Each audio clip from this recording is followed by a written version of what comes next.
Hi you guys, I'm back here on break doing a video for you guys. I had so much on my mind earlier. This morning when I woke up, I was graced with an email from somebody very special to me, so I just wanted to say hi if you're watching. But what was on my mind and on my heart was about possession, right? Starting this video, I didn't think I was going to talk about this, but it's something I need to address. When you're dating, okay, if you're not exclusive, to be possessive, some people may see it as, oh, I'm so sorry. Some people may see it as cute.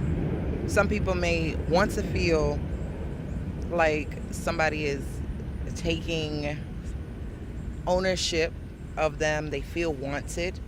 But when you have somebody who is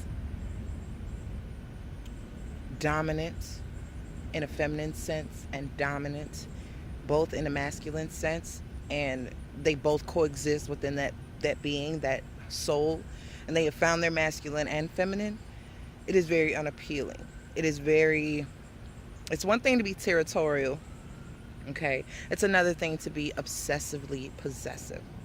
So just make sure when you're dating and this person hasn't said, hey, let's be exclusive, let me be your man and you be my woman, and there's no one else.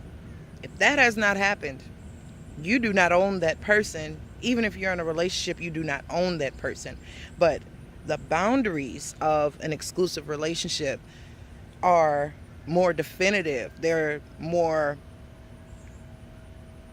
set in stone as you're for me and I'm for you, unless you have an open relationship.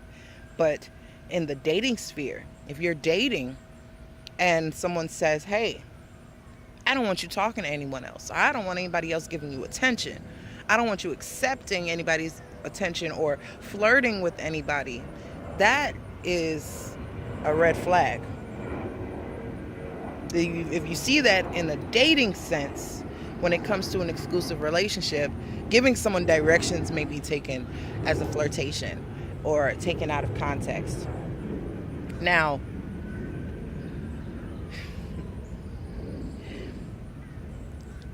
to admire someone, to think they're attractive, to invite them out for a date or what have you, spend time with that person, that's fine and dandy. But that does not ensure that you are dating exclusively or that that person is now yours. You understand? When you ask somebody to be mine, be mine, you have to understand that if that person, you're attracted to that person and you feel that way, there are probably other suitors feeling that way about that same person. So once you let the dating evolve into something more solid, you can express that you'd like to be exclusive or that you'd like for this person to consider you their only significant other. But to pounce like a cat and bite the back of the neck of the person that you're dating, you have to understand, okay, they may be dating others. They may be talking or just having conversations with other people or being social, going out to lunch, having coffee, dinner, a movie, what have you. And it's not for you to possess or to control or to dictate whom they can spend time with or how often they see you, or that's ground rule for, just on a personal note, if I see that, I'm turning the other way. And I advise you all to too. So women, ladies, if you're dating someone and they're,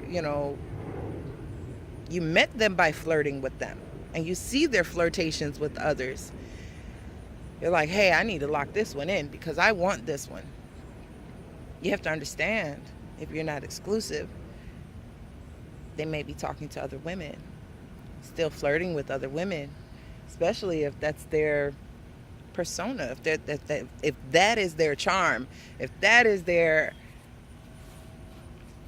way of communicating, then you have to take that into account when you want to solidify something and be more serious. Then also, I'm sorry, keep in mind that not everybody who's dating is single. First and foremost, keep it in mind. It's a question you should ask.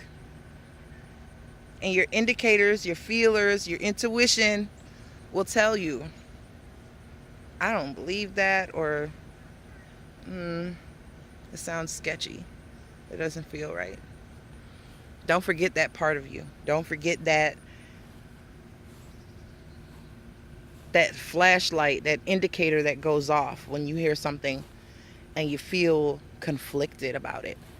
That is your indicator that this person didn't seem, he doesn't sound sure about that. Don't be paranoid and think everybody that you're dating is lying and they're all dogs, because then, you are what you attract. So you have to be able to decipher between your paranoia and your assumptions and what you feel here.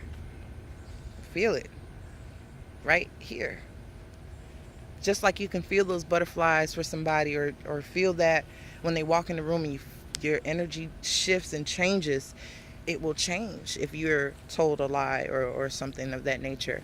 But also, if you hear something, where you at? Where you been? Why didn't you call me? Why didn't you answer my text? You didn't.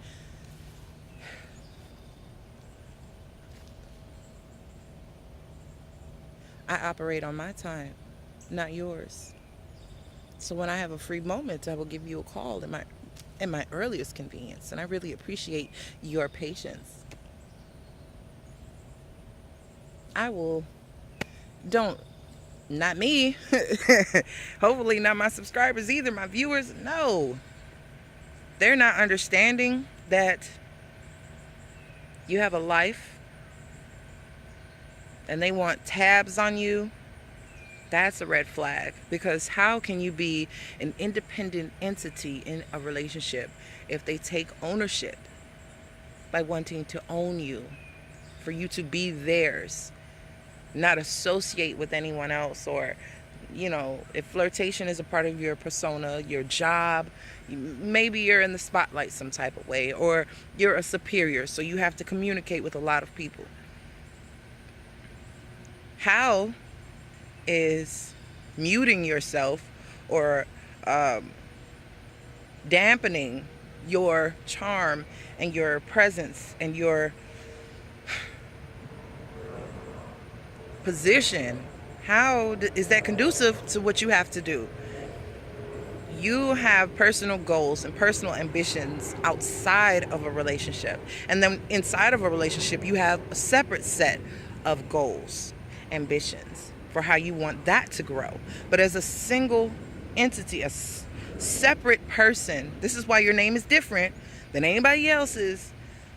This is why you don't assume their identity when you become partnered, because you are still yourself.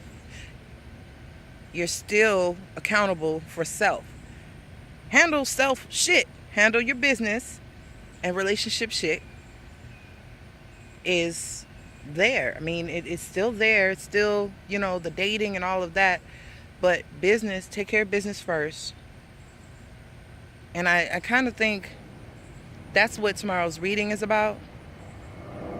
And it makes sense. After I've done the reading, handle that hard energy first. That energy that is structured and trying to go by rules, handle it first. Because there's a certain protocol to it. I for lack of a better term, I'll say protocol. There's a certain way you have to handle that energy, that person, that entity, that thing, whether it is a job, whether it is a person, whether it is an institution or whatever. There's a certain way you need to handle certain way you need to handle it. And I think doing so will free up time and free up energy to handle the other stuff. Business first, pleasure later. But you can, it's always been a belief of mine that if you do it right, you can have business and you can have pleasure in your business. You can do both at once. Not to say you can juggle people. I'm not saying that that's cool. What I'm saying is when it comes to business and pleasure, if you're doing it the right way, you can find joy, you can find pleasure in your business. If you feel that your pleasure is too risque or too uninhibited or too outlandish for the profession you're in, then it's best to keep them separate. But understand that you can have fun in what you do, and that's the whole point of trying to find something that you're good at, so you can do it without feeling restricted or feeling barred from happiness while you do it. Oh my gosh, I have to go to work today. Like, you should never feel like that. And if you do, it's time to change jobs. I'm just saying. I don't know if I'm in a profession I'm going to stay in, but I know it aligns with where I am. It aligns with my business mind and my demeanor. So I'm going to handle business first. And when I get a free moment, my break, I let my pleasure be pleasure. This is pleasureful, pleasant. This is fun to me. I'm getting bit up like a motherfucker. Damn mosquitoes just are so disrespectful. But I enjoy it. So just take heed. There should be nothing in this world, in this physical world, that binds you. We already have to deal with the law. We already have to pay taxes. We already have to, follow those rules and guidelines, and that's all fine because we can do that on an everyday basis and still get on the way we want to get on. But if it's a person trying to exercise authority over you and they don't have, I don't care, even if it's in marriage, they don't have a right to stifle who you are. That's not the point of marriage. This is not bondage now. This is not cavemen where they, hit you over the head with a club and drag you by your hair, male or female. That's not love. That's not right. And maybe that's just my, Venus and Libra speaking, but there has to be, to me, a fairness, a balance, a give and take. You know what I mean? Is it about to rain?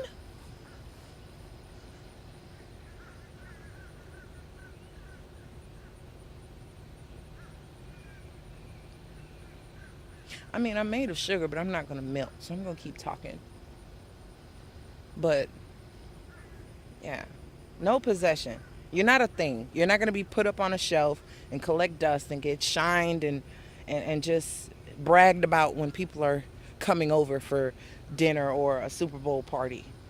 You're not just a possession. You're not this watch or piece of jewelry that only comes out for special occasions. You're a person.